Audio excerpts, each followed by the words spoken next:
Today I want to show you how to make particles emit smoke with Carl's MographFX add-on. And we'll go into my new particle duplicate tool, how to use stand-ins for better collisions, and how to create secondary explosions. So in order to make this, we only need a couple of things. We need a cylinder, and size is important here. This thing is about 1 meter tall, so we really want to scale it down a bit, but let's elongate it to twice its size, maybe a little bigger, and we'll scale it down, hold shift, hit Z, and that'll scale it without scaling the Z. So now we've got a tube, and we can go into edit mode, hit E, S, and pull this in just a bit to make a lip, and then go into side view, E, Z, pull it down, and there we have the tube for our rocket. Now, if we hit E, S with this, we can bring this face into the very center. This will be our launcher, and we do this by simply creating a vertex group. We'll name it launcher and hit assign. Now this is what we'll use with our particle system. So let's add a particle system to this. We don't need that many particles. We'll rotate it on the X. RX 90? Nope. RX minus 90. And that will be shooting that way. We go down to the vertex group section of our launcher and we pick launcher. So now the particles will only come out of that one spot. We can give it some normal velocity, say 11 or 12. We need to disable gravity to get an idea of how fast these are going to go. Right now we have a bit too many, and something I don't like about this is I'm going to change this vertex group, bring it in closer like that. Now hit assign, and it'll be a bit more centered where it's coming out, as you can see. Cool. Now we need a rocket, and we can do the same thing, just add mesh cylinder. We're not going to worry too much about the scale here because we can control that with the particle system. So we're going to tab into edit mode, E, Z, pull this up, and then scale it down to a point. I think it should be a bit longer, so I'll just grab this and pull it GZ like this. Now, we need a vertex group for this as well. So if we hit E, S, bring it in again, E, Z, E, Z. I'm trying to keep it a little away from the rest of the model. So if you hold Alt, you can select an entire ring. Hold Alt Shift, and there we go. We've got both of our rings, and we can go into here, its vertex groups, name it engine, hit assign. So there is our little rocket. We may work on that model a little, but you'll get the point and the workflow. We don't actually want to connect this in any way. We're going to do that with my add-on. But what we need to do first is give this rocket an emitter. We're going to give it fluid. We're going to choose flow, flow type, spire and smoke, flow behavior, inflow, because the add-on uses use flow and will keyframe that for you. Pick the vertex group, engine, and now the fire should only come out of that engine.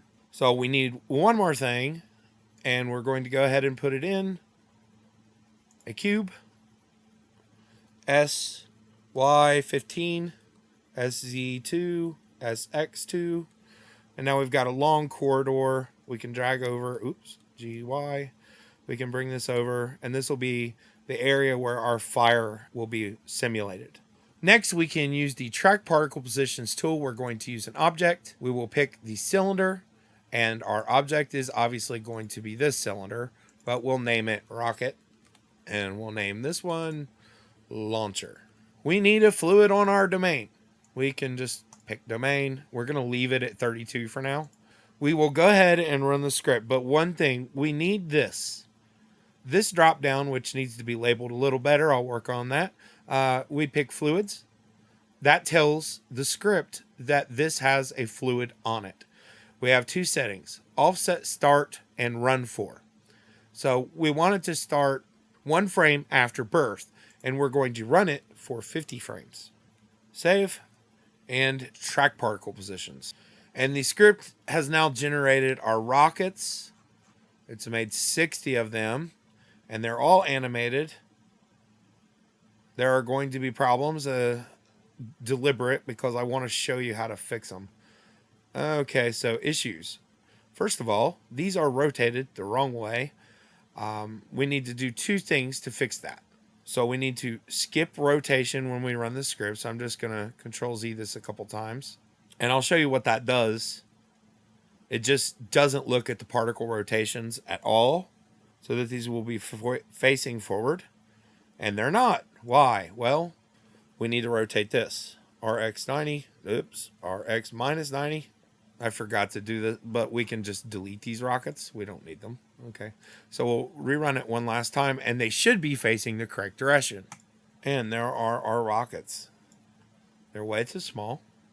We'll work on that momentarily. So I'm just sort of showing you the workflow of figuring all this out. So let's make the rocket longer, and we're going to go to our particle system and increase the size of the particles, because the script does look at that whenever it runs. It tries to mirror the particle sizes that you've given it. Now they're sideways again. What have I done? RX minus 90. Okay, there we go. So it's sort of just facing the same way. There's a rigid body on this now. I'm going to update the script to not put rigid bodies, but for now it's fine. We can just drag this out away. We don't even need to see it now. So track particle positions, and finally we should have our perfect little rockets. I don't know about the size, but we actually can fix this on our own now. So they're coming out too frequently and they're too big. So it's one of the nice things about this. You have the ability to, since you're just cloning things, you can just go back and do whatever and rerun the script, and it's not a major loss. I'd say they need to live a little longer. I reduced the number of them because we're actually going to do something a little different later. We're just demonstrating how to get the fire, and then we're going to demonstrate how to make it look good. Okay? 0.3 was too large. Let's try 2.2. Yeah, it's not really a struggle or anything to run this. It's not that long on a scene like this with only 30 particles. It becomes problematic when you have 1,000, so you want to test with a smaller amount. So there is our awful fire. What we need to do, let's see. This is an important thing to understand about Blender's smoke simulation. This is the size of a voxel in the domain. Whenever we up the resolution, that gets smaller.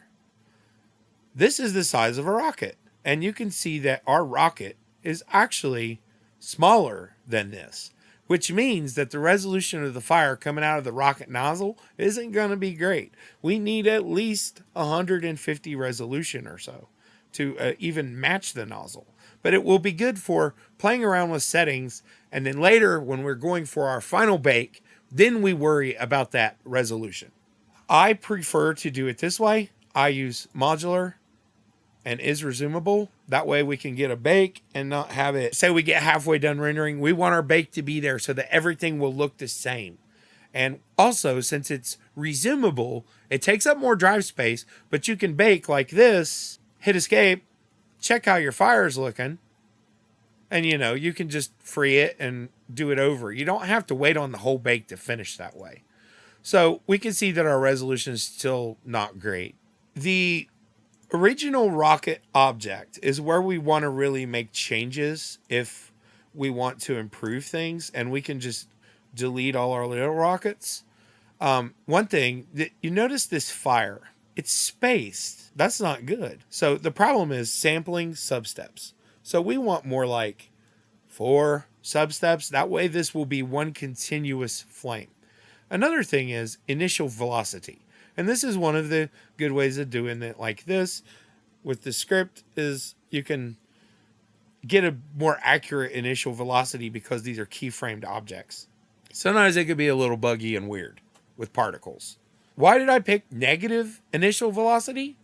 Because it's pushing out the back of the rocket. It is not inheriting the velocity of the rocket, it's pushing the rocket. So I want it to go the opposite direction the rocket is going. If we gave it a 1, that would mean the fire would inherit all of its velocity. So let's just keep our settings and hit the button again. You can see that our substeps have made it a solid flame. The flame is a bit too long, really. They're too close together, but we're going to work on that later. I just want to get an idea of how things are looking through our camera view. So it looks like we want them to run a little longer. It would be okay if a rocket's engine cuts off once it achieves velocity, of course. We don't care that that sticks out the back. We really don't.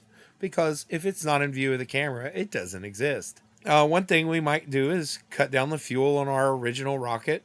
It's good to make these changes on the original rocket, although you can change all of the rockets if you want. It's good to tune the original. I discovered this through trial and error. Yeah, the flame is much more reasonable, eh? Okay, so let's go and add a material to our domain. In order to get smoke to display, you need to remove the principled BSD off. We're going to go to the volume and add a principled volume shader. I will show you what it looks like right now. Let me turn off my default HDRI. Or no, we don't want to turn it off. We'll make it invisible to the camera so we can see the smoke better. Okay, so there's our smoke. Why isn't the fire displaying? Well, we need black body intensity. This hooks into temperature. So the temperature of the smoke is controlled by the simulation, and we can alter the temperature and make it brighter or whatever. I will leave it at 1,000 for now. So it's good that the fire is mostly coming out of our nozzle, but it's clear that the resolution is far too little. Before I do any more tuning of, say, the fuel, I want to look at this in a better resolution because resolution changes a lot. It may seem like too much fuel now, but it's because of the size of the nozzle. If this is, say, one big block, it's going to be different than 4 tiny blocks. So I'm going to bump this up to, say, 220, and this will make the resolution much better. You can see a nozzle there and the size of a cube. So you can see that the cube is smaller than our nozzle. We can rebake. Just having a look again, the fire's a little better, but not a lot. I'm just going to bring this down to, say, 80% of its current size. This will make the nozzle a bit smaller and the rocket. I am going to bump resolution a little more. Bring fuel down to 0.3 to make the flame a little shorter. We're also going to enable adaptive domain on the domain. What this does is if there's no smoke, it won't count that part of the domain. So it has much less math to do. We also want dissolve. This is going to slowly erode our smoke and make it gradually dissipate. The slow sort of does this on a gradient so that it starts a little fast, but then it lingers longer. So that's a matter of taste. You can see it's taking a bit longer now. Ah, that's much better. So our smoke doesn't look great. It needs some noise is what it needs. Let's add something to our original rocket, a material, and let's just make it metal. I like that those are still linked. I guess that was a good call on my part. I feel like these rockets should be a bit shiny and darker black. You could go all out on these and give them multiple materials and make them look really nice. So I'm really still not a big fan of this, but I can assure you that it can look better. The problem is largely related to resolution. So I'm going to bring the fatness of this thing down a little bit. And I'm going to hit Shift Y in this case. So we'll only be scaling it this way, not in terms of its length. Ah, there we go. Another thing is maybe go to the engine here. Select both of these rings. and bring them in a little closer, like so. We're going to use this later, but I'm going to go ahead and show you a little trick. I'm going to duplicate this rocket exactly, and I'm going to hide our first one. What we're going to do is nuke the engine on this second one and fill this face in. And now we've got a solid object, right? We can use this as a collider. And I'm going to show you how that will be done. Let's nuke our rockets. We're going to rerun the script. We're going to change this from flow to effector. And this is going to give the rockets collision with the smoke. So those that come behind should be able to kind of break up the smoke a little bit. I think that would look neat. So how do we achieve that? We go down to utilities. I'm going to apply scale to both the collider and the rocket. We will run the script to get our rockets, but the scale will be applied this time. I struggled to figure out what was going wrong and why I couldn't parent these. The reason was a few things. Make single user on the collider so that it doesn't mimic anything. And then we will use the clone at locations tool with the parent option. Select all the rockets. Parent them. And we can see that they've taken the wrong orientation, but they're off by exactly 90 degrees. So I'll select them all. RX minus 90. Oops. Change this to individual origins. RX minus 90. No. RX 90. There we go. So these are perfectly lined up, and they're colliders or effectors with the smoke simulation. And the nice thing about it is they don't have an engine. So now that we have our colliders with our rockets, we can up the resolution of our domain. This should be about the last thing we need to do. We'll set vorticity to 0.15 to break up the smoke a little more, make it a little more crazy. Bring resolution to 425. And I felt like dissolve was a little bad, so I'm going to bring that back just 5 frames. And we're also going to add turbulence. Add force field turbulence. The size and all that should be fine. I put a little noise. And now we can bake our simulation. And then I'll show you a couple of cool things we can do to make this look a little more realistic, or to create bursts of rockets using a couple other tools in the add-on. Thankfully, this bake did not take as long as my system clock might tell you. Let's have a look at the fire at this point. The smoke is being distributed much more. Ooh, I kind of like that. Well, let's have a look in rendered view. The smoke is nice. I don't like how long they run. As you can see, that one far in the distance has already shut its engine off. Or it may have reached the edge of our domain. I'm not sure which one. So I'm going to have a look. Pay no mind to these strange things sitting there. I'm going to make these run another 10 frames. I do want them to shut off in view for some reason. That's entirely, your prerogative.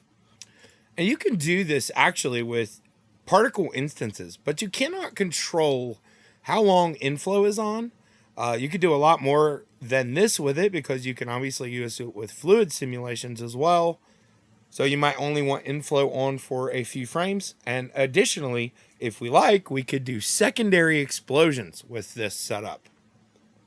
And I may well do that at the very end just to show you how it's done, even if we will not sit here and beautify it for another 20 minutes. This is my 3rd time doing this, and things vary a lot based on the scale of objects. So that changes how much fuel you need, as well as vorticity or the scale of noise. So when they're too big, they might put out way too much smoke. So I prefer things to be on the smaller side. This cannon is actually like 4 meters long. It's pretty big. And one thing I plan to do for my final is actually I'm going to add another collider. It's going to be based off the model of the cannon, though. We will have a look at that fire, and I'll show you what I mean.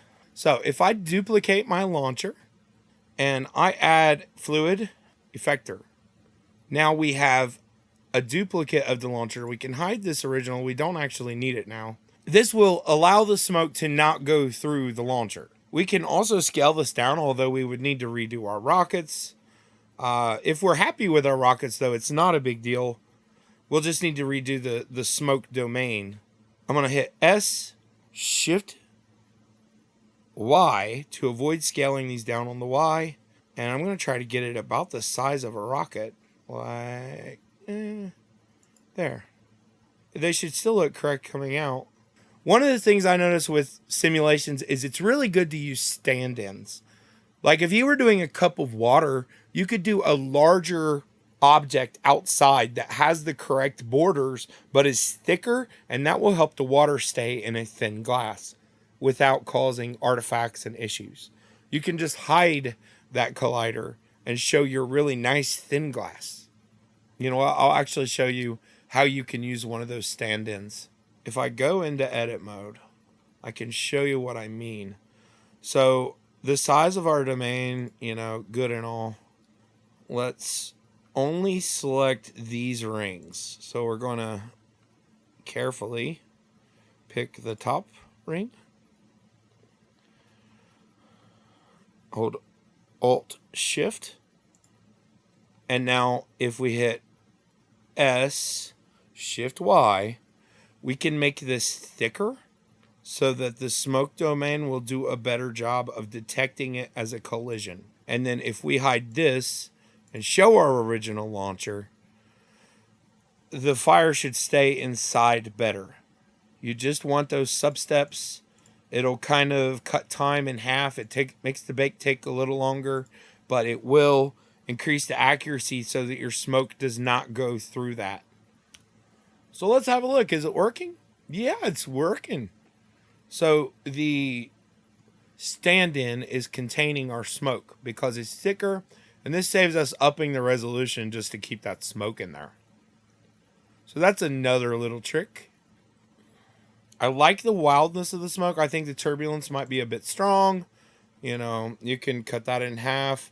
I want you to realize that there's also noise that can be baked into smoke. So you may not even want turbulence. I will show you that afterward. One of the things I want to point out, though, is if you check noise, your smoke disappears. But you don't have to have this on. You can look at your smoke, debug it, figure all that out, and then when you're done, you check noise and bake it. And when that's done, you'll have a much better look. I am happy to say that the noise bake is much faster than this initial bake. It's probably 2 or 3 times faster. Something you could do to save a little resolution is if your domain is a bit big, you can pull this back one of your walls, say to around there, because see, this rocket is off there anyway. Resolution is on the longest side. So there are 525 little cubes from here to here. And if it's longer, that means those cubes are all bigger. I am just loving the look of that. The fire is almost perfect. I'm going to resume baking now. So I'm happy with the look. Let me show you another thing. We got our launcher, right? Let's go into edit mode. Select all. Duplicate it, bring it over. Let's confirm that our vertex groups are correct. We need to be in wire. There. So we have 2 faces, right?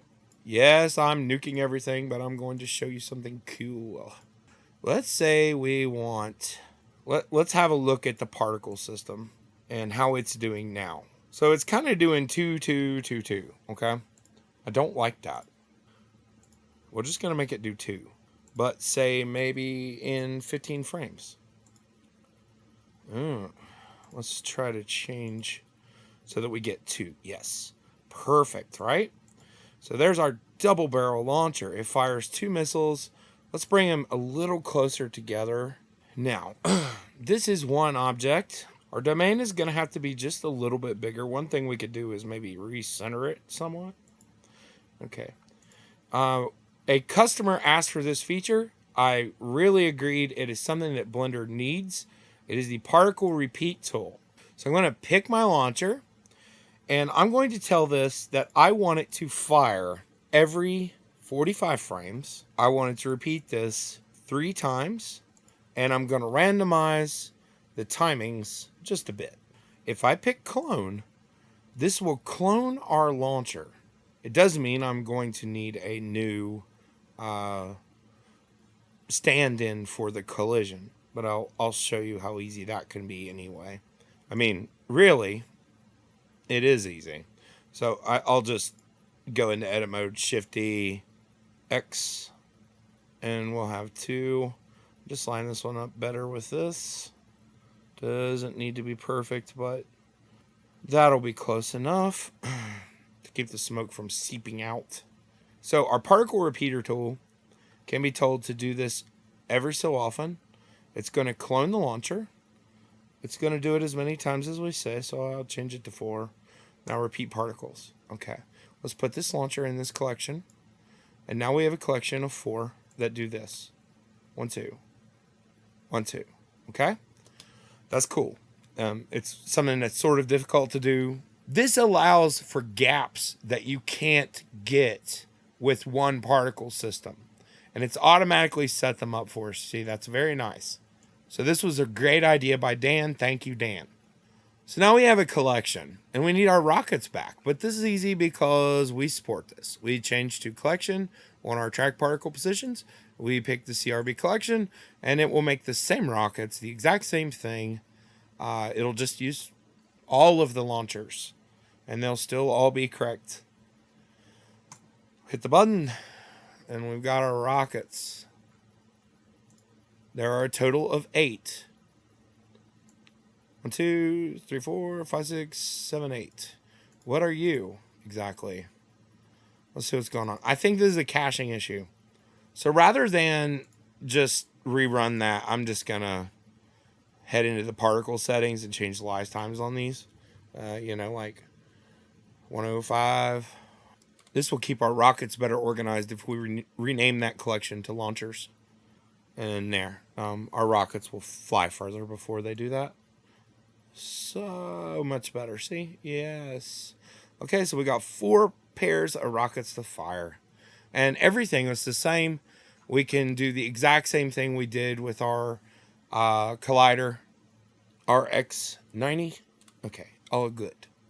So we're back. We've got everything exactly as it was. And these guys fly. We're going to hide our colliders just like this. Hold the mouse button down and you can hide all of that. Everything is back to normal, and now we have 4 pairs of rockets instead.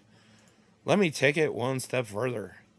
Add a plane, S5, GX, G, never mind, GY. We're going to add a collision to it, and we're going to pick kill particles. We do not need to rerun this again, thank God. These particles are all tracked. We can do emit on particle death.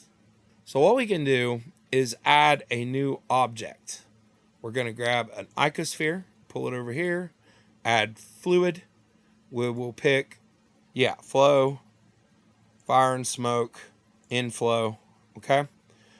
This is our secondary. We're going to pick that. This is the particle emit on death tool. Animate. I'm going to add a fluid effector to this wall.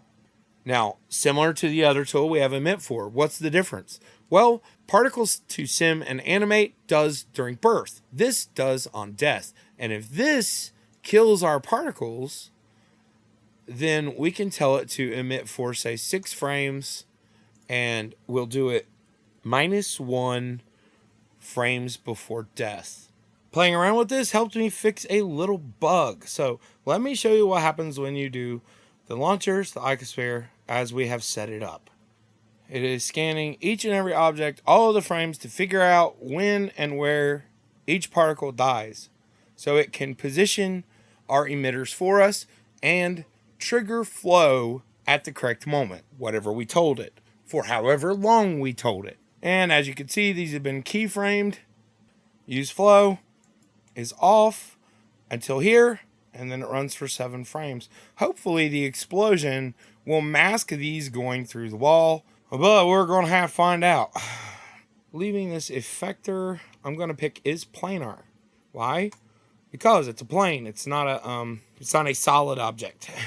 Another thing I'll do is looking at it from the side view, the wrong side. We can pull it toward our launchers because you can see it sort of positioned them exactly in the middle where they died. We kind of want it to be about right there. It should hit the wall nicely. And I'm going to bake this. I actually can reduce the resolution and get the same effect, but for now I'm going to cut it down just so we can make sure it's working correctly because I'm not sitting here for a 512 bake. I think by now one of these will have gone off. And now is when you could do all kinds of things with the icospheres. You can tune them however you like. But let's look at this in the real view. We want this wall to be darker, obviously. It'll be more apparent what's going on. So these are pretty distant. With the icospheres, in case you do not know this, we don't really need to redo this or anything. There are things you can do, like increase substeps. I don't think we really need that here, but what we might want to do is increase the amount of fuel so that it's more explosive. We can also raise the temperature and increase the surface emission. So this will make it a much more violent thing. I hope that my tinkering has been a useful thing for you, as you can learn a little bit about all of the settings and just get an idea of the workflow involved here. It's kind of cool. I really like playing around with these explosions, and I feel like I've got a good tool here in the emit on particle death and the ability to track them, because it gives you options that just are not there with the regular particle systems. If you use particle instancing and you keyframe flow, every single one of your particles goes off at the same time. So I thought it was kind of clever to base this around birth and death. You could use particle emit on death with this option instead. Change it to particles and create an object that emits a collection that is debris of a rocket. You could also do that. Particles can emit not only an object, but also a collection. So all these icospheres could actually have both fluid and particles, and it will give you the option to just tell them both to go off at the same time, which is, I think, handy. Yeah, baby. There we go. It's not as big as I'd like, but something you can do is, of course, scale them up, something like that. You can increase their radius, just scale them, and make sure they're much bigger than your missile. Pull it back a little bit on the Y. You could also shape these like cones or something. It's your choice. Once they're placed, you can rotate and manipulate them however you like. They're just keyframed objects. There's nothing different about them than anything else. I'd like that launcher to be a bit shinier. And also we can shade smooth. There we go. That looks much better. Okay, let's go in for the final render on this thing. Show you what it looks like. It's probably going to be an absurd explosion, but I don't care. I want to show you a render that didn't go so well here. Notice how the smoke is quickly disappearing. What's happening is it's hitting up against the adaptive domain boundary. There is a setting in the domain settings that fixes this. Under adaptive domain, add margin. It defaults to 6 or so, but you can raise it up to 24, and this is going to add some padding around the actual smoke so that faster moving smoke doesn't hit up against the boundary. But anytime you're using fast smoke, it can hit the boundary. You just got to remember that. I want you to notice that I also updated the script. No rigid body is now an option. In addition, I labeled these things better. Particles and fluids here, fluid settings. And if you pick particles, you'll get the one particle setting. Another thing is Particle Emit on Death has use all animations. You'll notice in my final render, there are these rings that appear around the icospheres. They only appear for 1 or 2 frames, but there they are. These are the borders of the icospheres. And what all animations does is if you took your original icosphere and you animated it to start large and shrink down to 0 over however long you're going to have it emitting, so 7 frames in this case, then at the very end it would be tiny. So you could minimize this type of effect from your emitters. And of course, that offers you the ability to do all kinds of things. Since we're going to offset all animations on the object, you can keyframe the temperature, the fuel, anything, and not just use flow. So the script will handle use flow for you, but you can keyframe the amount of surface emission, the temperature, the fuel, anything you want, as well as anything else that is directly on the object. Well, this was a very long tutorial, but it had a lot of concepts in it. I hope it was useful to you in understanding the workflow of my add-on, how you can mess with smoke sims, and I hope it gives you some inspired ideas, and definitely share them with me. You can email carl@carlsguides.com. Show me your work. I'm really eager to see stuff made by customers. It's really cool for me to see. So thank you very much for watching, and if you would like to see more, subscribe.